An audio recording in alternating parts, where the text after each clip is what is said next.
I'm Maya Collins, 29 years old, and I manage operations for a medical logistics company in Seattle.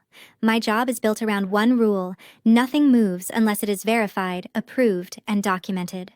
So when my phone lit up with a bank alert showing a $22,000 charge for international flights, luxury hotels, and a private Europe travel package, I stopped breathing for a second because I knew one thing immediately. I had not bought it. I opened my credit card app twice, thinking maybe there had been a glitch. But the number stayed there, bright and ugly, sitting under my name like a warning. Before I could even call the bank, my mother called me. Her voice was rushed, almost shaky, and she said she had used my card because there was an emergency. She said my younger sister needed help after graduation, that she was overwhelmed, that this trip was something she needed to get back on her feet. Then she said the sentence that made my stomach turn cold. Don't make this about money. Family helps family. I wanted to believe her. I really did. But when someone spends $22,000 on your credit card without asking, belief starts feeling less like love and more like a trap. So I did not yell. I did not threaten. I quietly opened my laptop, searched the charge, followed the confirmation trail, and then saw something on my sister's wall that changed everything. Before I tell you what I found there, and why my phone exploded with 35 missed calls at 8:30 the next morning, tell me this. What time is it where you are right now, and where are you watching from? I'm curious how far this story is about to travel.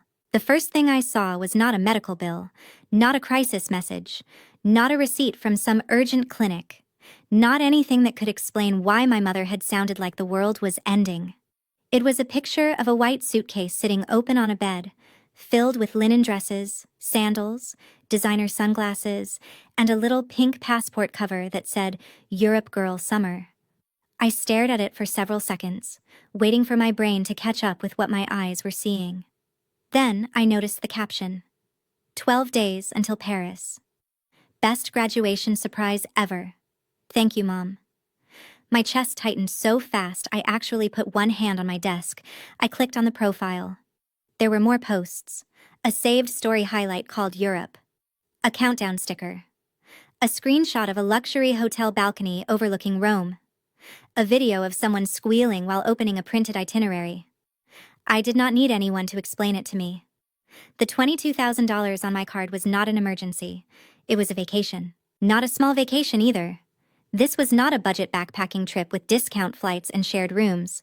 This was business class upgrades, boutique hotels, a private food tour, a guided museum package, and something called a premium canal evening in Venice. My name was nowhere in the captions, but my money was underneath every single one of them.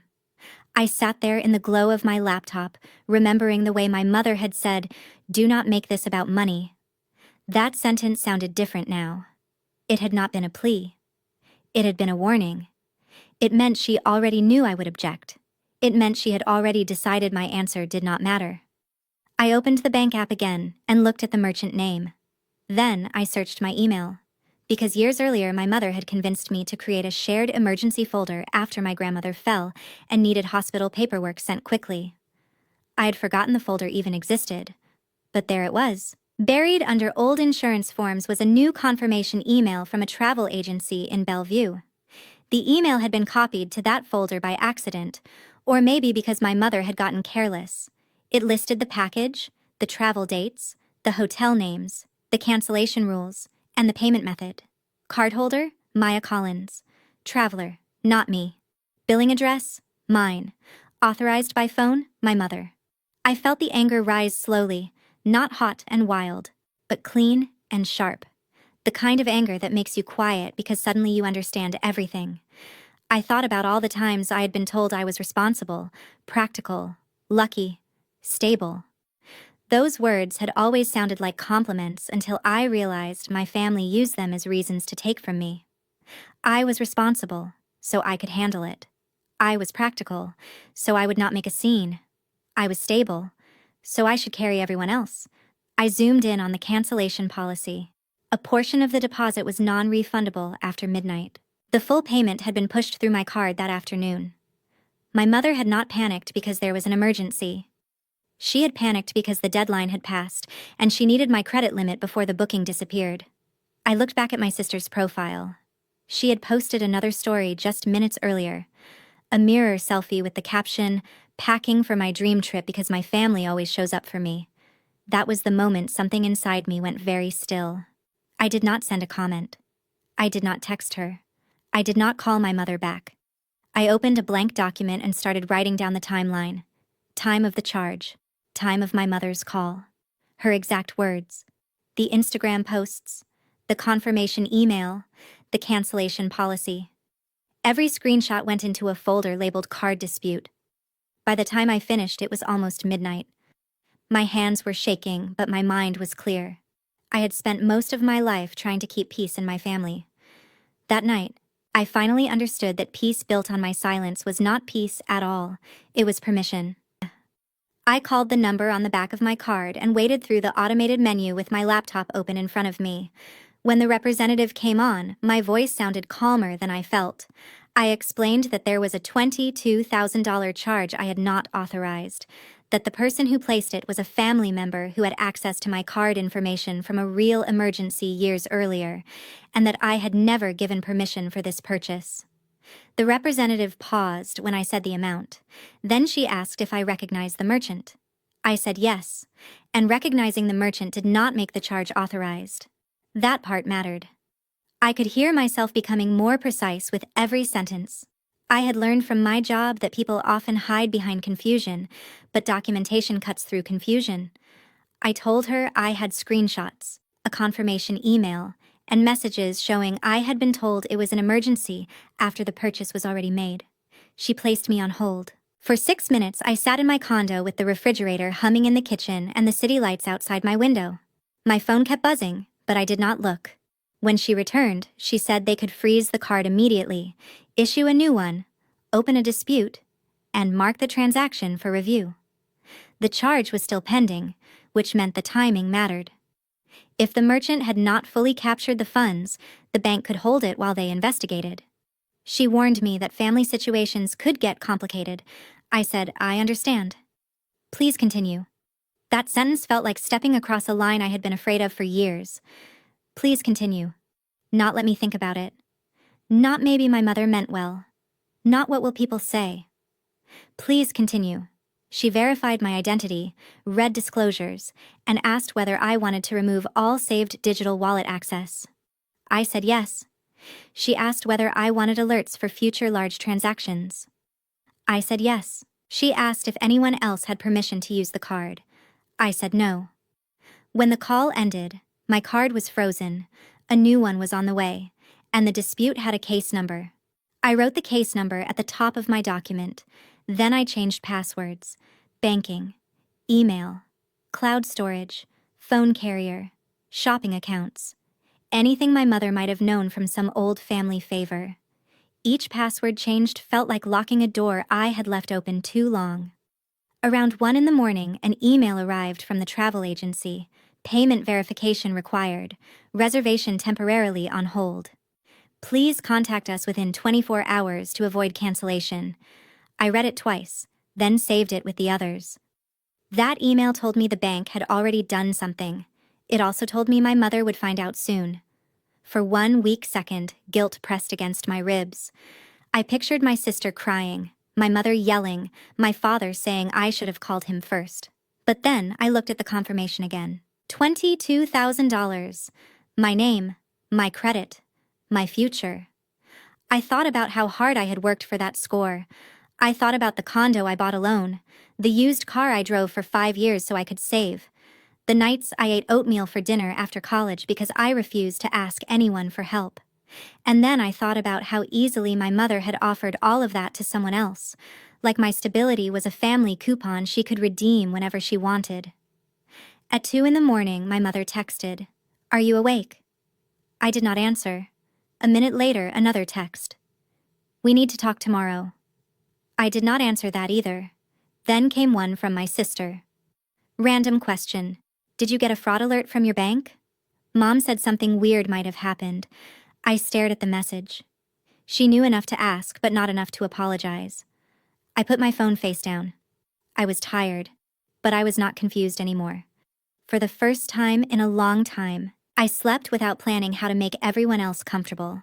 At 8:30 the next morning, my phone started vibrating so hard against the nightstand that it sounded like an alarm. I opened my eyes, reached for it, and saw a wall of missed calls. My mother, my sister, my mother again, my father, my sister again. 35 missed calls in less than 40 minutes. There were voicemails too. I played the first one and heard my sister crying so loudly the words broke apart. Maya, what did you do? They canceled the flights. The hotel says the payment failed. Why would you do this to me? I deleted nothing. I saved the voicemail. The next one was my mother, but she was not crying. She was breathing hard, like she had been running. Call the bank right now. Tell them it was a mistake. You are going to ruin everything if you do not fix this. The third was my father, confused and low. Maya, your mother says there is a problem with your card and your sister's trip. Call me. I sat up slowly. My room was bright with morning light, but I felt strangely calm. The storm had arrived exactly where I knew it would. I brushed my teeth, made coffee, and let the phone ring 3 more times before I answered. My mother started before I even said hello. What did you tell the bank? I took a sip of coffee and said, Good morning to you too. She snapped that this was not funny, that the travel agency had put the booking on hold, that my sister was hysterical, that if I did not reverse the dispute immediately, the whole package would be canceled. I asked one question. What was the emergency? Silence. It lasted only 2 seconds, but it told me everything. Then she said, Do not start with that. I said, You told me it was an emergency, so tell me what the emergency was. She lowered her voice and said my sister was under a lot of emotional pressure after graduation. She needed something beautiful to look forward to. I almost laughed, not because it was funny, but because the lie was so soft and polished it sounded rehearsed. I said, A luxury Europe trip is not an emergency. She said, You always do this. You always make your sister feel guilty for being loved. That was when my sister grabbed the phone or joined the call, because suddenly I heard her voice, high and furious. I cannot believe you are jealous enough to cancel my graduation gift. I closed my eyes for a second. There it was, the word gift. A gift paid for with my credit card, without my permission, after my mother lied to me. I said, It was not a gift from Mom. It was a charge in my name. My sister shouted that I did not understand, that everyone's parents do big things for graduation, that I was ruining her one special moment. My mother jumped in and said, We were going to pay you back. I asked, When? Another silence. I asked, With what money? This time my mother exploded. How dare you talk to me like that after everything I have done for you? I raised you. I fed you. I gave you a roof. I said, You chose to be a parent. That does not give you the right to use my credit card. My father was quiet in the background until he finally said, Vanessa, did you ask her before you booked it? My mother snapped at him to stay out of it. That was new. My father usually disappeared when things got uncomfortable. But the amount had finally pulled him into the room. I heard my sister sobbing again, saying Paris was gone, Rome was gone, the hotel balcony was gone. She talked about the trip like it had been stolen from her. Not once did she say, I am sorry this happened to you. My mother said if I loved my family, I would call the bank and say I made a mistake. I said, I did not make a mistake. Then I said the sentence that made the whole call go dead. I saw the posts on her wall. No one spoke. I could hear someone breathing. My mother finally said, You were spying on her. I said, She posted it publicly, you lied privately. There is a difference. My sister hung up first. My mother told me I had humiliated her. I said, No, Mom. I protected myself. Then I ended the call before she could answer. My hands were shaking after that, but not from fear. From the shock of hearing myself choose my own side and not apologize for it. By noon, my family group chat had turned into a courtroom where everyone had apparently been invited except the truth. My mother wrote first. Your sister's dream graduation trip has been destroyed because Maya decided to punish the family over a misunderstanding. Then my sister posted a crying selfie on her story, not saying my name, but making sure everyone knew exactly who she meant. Some people cannot stand seeing others happy. Family should support family. The messages started within minutes. An aunt told me I was being cold. A cousin asked if I could just let it go because my sister had worked hard. Another relative said my mother must have had a good reason, because mothers do not just do things like that. I stared at that message longer than the others. Mothers do not just do things like that. I wondered how many terrible choices in families had been protected by sentences like that. I did not respond right away. I ate lunch. I answered work emails. I joined a logistics call and discussed delayed medical supply routes like my personal life was not burning in another tab. That was something my family never understood about me. Calm did not mean weak. It meant I was deciding where to aim. After work, I opened the family group chat and typed one message. Since my name is being used in this situation, I am going to share the facts once. My credit card was used for a $22,000 Europe travel package without my permission. I was told after the purchase that it was an emergency. Public posts show it was a luxury graduation trip. I have reported the charge as unauthorized and will not be reversing that report. Then I attached 3 screenshots. The bank alert. My mother's text using the word emergency. My sister's Europe countdown post. I did not add insults. I did not call anyone a thief. I let the evidence sit there by itself. For almost 10 minutes, no one replied. Then my aunt wrote, "Vanessa, is this true?"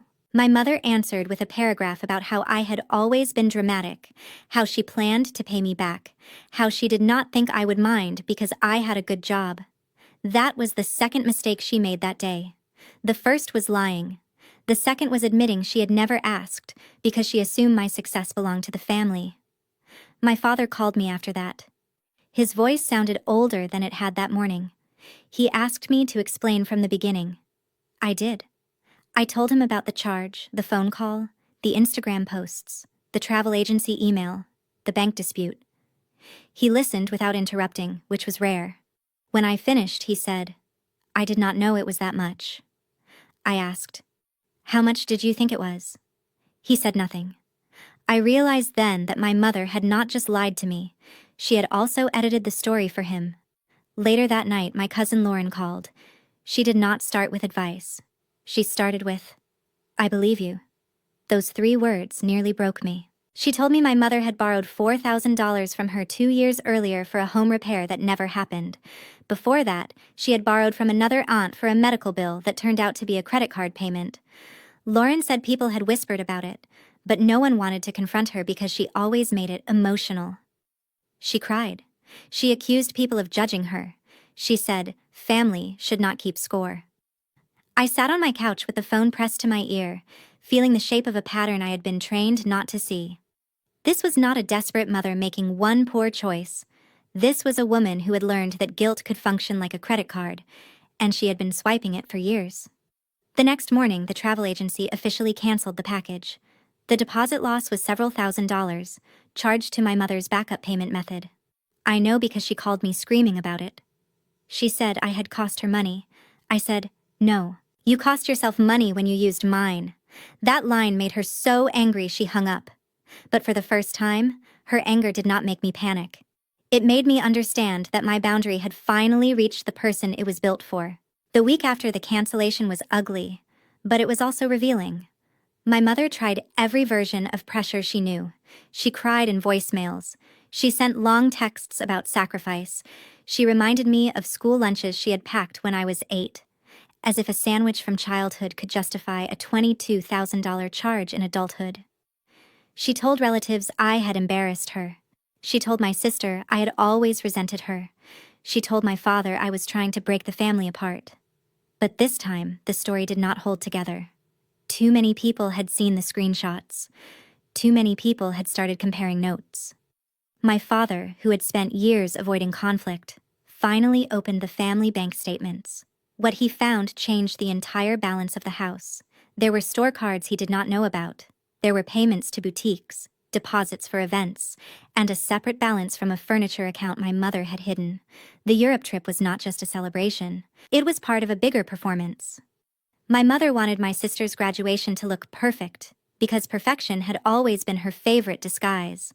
When my father called me again, he sounded exhausted. He said he was sorry. Not a polished apology, not the kind people say because they want the conversation to end. A real one. He said, "I should have asked more questions years ago." I did not let that sentence fix everything, but I let it matter. He told me he had removed my mother's access to some joint credit lines, scheduled an appointment with a financial counselor, and told her she had to sell several luxury items to cover the lost deposit and part of the hidden balances. My mother called that betrayal. I called it math. My sister did not contact me for 9 days. During those 9 days, I kept living. That sounds small, but it was not. I went to work. I cooked dinner. I ran along the waterfront. I met Lauren for coffee and realized how strange it felt to talk to a family member who did not demand anything from me. I started therapy through an online service because I needed someone neutral to help me understand why saying no made me feel guilty even when I was right. My therapist said something that stayed with me. She said, "You were not treated like the oldest daughter. You were treated like the backup plan." I thought about that for days. The backup plan. The one they called when money was short. The one expected to understand. The one told to be mature while everyone else got to be fragile. On the 10th day, my sister texted. It was not an apology at first. It said, "Did you know Mom told me you offered to help pay?" I stared at those words until they blurred. Then I replied, "No, I never offered." She did not answer for an hour. When she finally did, the message was shorter. I did not know that. Over the next few days, the truth reached her in pieces. She learned that my mother had not asked me. She learned that the trip cost $22,000. She learned that our father had not approved the full amount. She learned that her graduation gift had been built on a lie and wrapped in my name. Her apology came one night while I was folding laundry. "I am sorry. I was selfish. I thought you were taking something from me, but I think Mom took something from you first." I sat down on the floor with a towel in my hands and read it 3 times. I wanted to forgive her instantly because part of me missed the idea of having a sister. But I had learned not to confuse a first apology with a finished repair. I wrote back, "Thank you for saying that. I need time." To her credit, she did not argue. A month later, she got a part-time job at an interior design showroom in Bellevue. She complained about the schedule once, then stopped when I did not rescue her from it.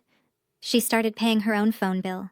She sold some clothes online. She even asked me how to build credit safely. I gave her general advice. Not access, not money, not a rescue plan. My mother hated that. She said I had poisoned my sister against her. But what really happened was simpler. For the first time, my sister had to look at the cost of being protected from consequences. And for the first time, my mother had to pay a bill she could not send to me. 3 months after the canceled trip, I agreed to one mediated family video call. Not because everything was fine, and not because I wanted to pretend we were a normal family again. I agreed because I wanted to say my piece in a room where no one could rewrite it. The mediator was a calm woman with silver glasses who began by setting rules. No interrupting. No name-calling. No using past parenting duties as payment for adult obedience. That last one made my mother look away. I spoke first.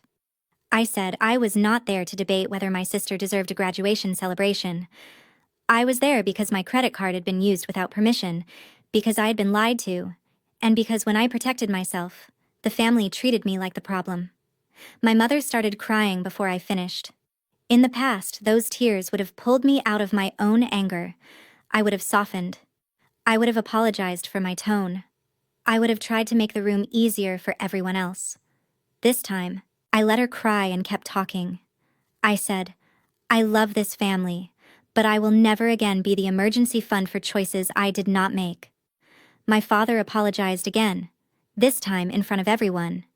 He said he had confused keeping peace with being passive, and he understood now that his silence had helped the pattern continue. My sister apologized too. She said she had enjoyed being the golden child because it felt like love, but she was starting to see that being spoiled had not prepared her for real life. She looked embarrassed when she said it, but she said it anyway. My mother was the last to speak. For a while, she defended herself. She said she had wanted to give her youngest daughter something beautiful. She said she felt pressure to keep up with other parents. She said she thought I would understand because I was doing well. The mediator asked her one question. Did Maya give you permission to use her card? My mother wiped her face and whispered, no. That one word did not erase what she had done, but it ended the argument. After that call, the boundaries became official.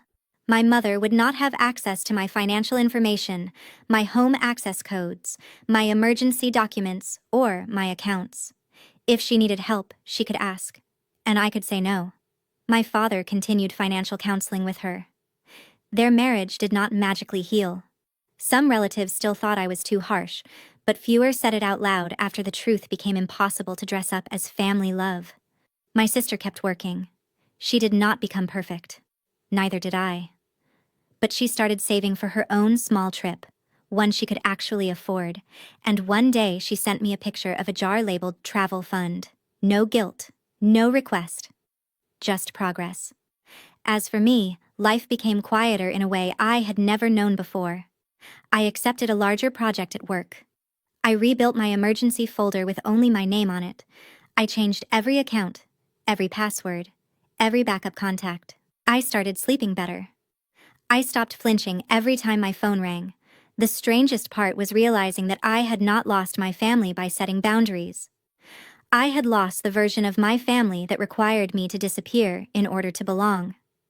That was painful, but it was also freedom. The lesson I carried from all of it is simple. Family love should never require someone to sacrifice their future, their credit, or their peace of mind. Protecting your finances is not selfish. It is part of protecting your dignity. Boundaries are not walls built from hate. Sometimes they are doors with locks, teaching people that love must come with respect. And if you are listening to this while carrying guilt for saying no to someone you love, I hope you remember this. A person who truly cares about you will not need access to your money to prove you love them.